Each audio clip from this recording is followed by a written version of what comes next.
ಅದೆಷ್ಟೋ ಯುವಕರು ಉದ್ಯೋಗ ಹುಡುಕಿ ಮಹಾನಗರಗಳತ್ತ ಮುಖ ಮಾಡ್ತಾರೆ.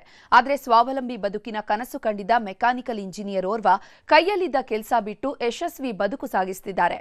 ಕೈ ಕೆಸರಾದ್ರೆ ಬಾಯಿ ಮೊಸರು ಅನ್ನೋದಕ್ಕೆ ಇವರೇ ಸಾಕ್ಷಿಯಾಗಿದ್ದಾರೆ.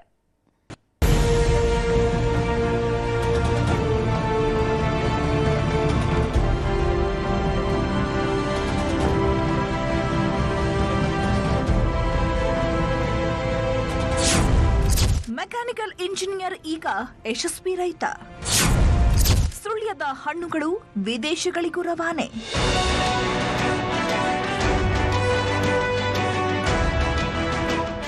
ಇವರ ಹೆಸರು ಚೇತನ್ ಶೆಟ್ಟಿ. ದಕ್ಷಿಣ ಕನ್ನಡದ ಸುಳ್ಯ ತಾಲೂಕಿನ ಪೆರುವಾಜಿಯ ಮಂಜಣ್ಣ ಫಾರ್ಮ್ ನಿವಾಸಿ. ಓದಿದ್ದು ಮೆಕ್ಯಾನಿಕಲ್ ಇಂಜಿನಿಯರಿಂಗ್. ಆದರೆ ಇವತ್ತು ಯಶಸ್ವಿ ಕೃಷಿಕರಾಗಿದ್ದಾರೆ.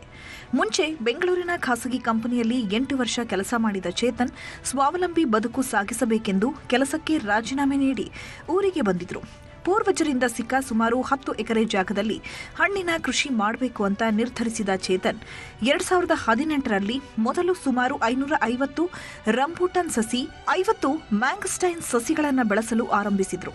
ಮೊದಲ ಫಸಲೆ ಉತ್ತಮವಾಗಿ ಬಂದ ಕಾರಣ ಹಿಂತಿರುಗಿ ನೋಡದೆ ಹಣ್ಣಿನ ಬೆಳೆಯನ್ನೇ ನಂಬಿ ಜೀವನ ರೂಪಿಸಿಕೊಂಡು ಇಂದು ಜಿಲ್ಲೆಯ ಪ್ರಮುಖ ರಂಬೂಟನ್ ಮತ್ತು ಮ್ಯಾಂಗಸ್ಟೈನ್ ಬೆಳೆಗಾರರಾಗಿದ್ದಾರೆ.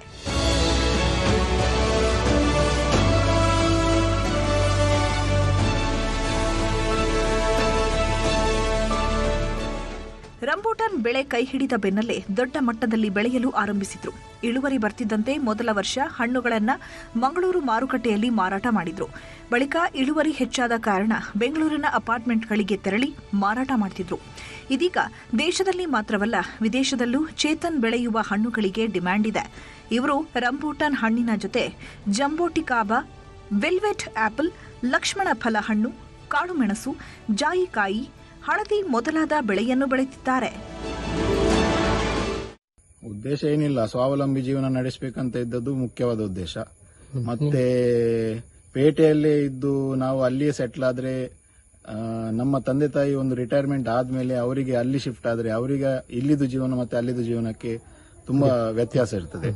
ಸೊ ಅಲ್ಲಿ ನಾವು ಆ ಜೀವನ ಮಾಡುವ ಬದಲು ಇಲ್ಲಿಯೇ ಅದೇ ತರದ ಜೀವನ ಇಲ್ಲಿ ಮಾಡ್ಲಿಕ್ಕೆ ಆಗ್ತದ ಅಂತ ಯೋಚನೆ ಮಾಡಿಕೊಂಡು ಈ ಪ್ಲಾನ್ ಇಟ್ಕೊಂಡು ಬಂದದ್ದು ಇಲ್ಲಿಗೆ. ಅಂದ್ರೆ ಮುಂಚೆಯಿಂದ ಸಹ ಸಣ್ಣ ಪ್ರಾಯದಿಂದ ಸಹ ನನಗೆ ವೆಕೇಶನ್ ಟೈಮಲ್ಲೆಲ್ಲ ಎಲ್ಲಿಗಾದ್ರು ಹೋಗ್ಬೇಕಂದ್ರೆ ನಮ್ಮ ರಿಲೇಟಿವ್ಸ್ ತೋಟಕ್ಕೆ ಹೋಗ್ಬೇಕು ಅಂತ ಆಸೆ ಇರ್ತದೆ.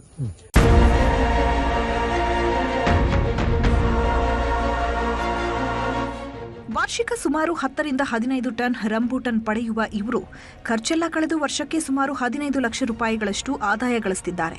ಚೇತನ್ ಬೆಳೆದ ಹಣ್ಣಿನ ಬೆಳೆ ನೋಡಲು ಬೇರೆ ಜಿಲ್ಲೆಗಳಿಂದಲೂ ರೈತರು ಬಂದು ಮಾಹಿತಿ ಪಡೆದಿದ್ದಾರೆ. ಚೇತನ್ ಹಣ್ಣಿನ ಕೃಷಿಗೆ ಅವರ ತಂದೆ ತಾಯಿ ಕೂಡ ಕೈ ಜೋಡಿಸಿದ್ದಾರೆ.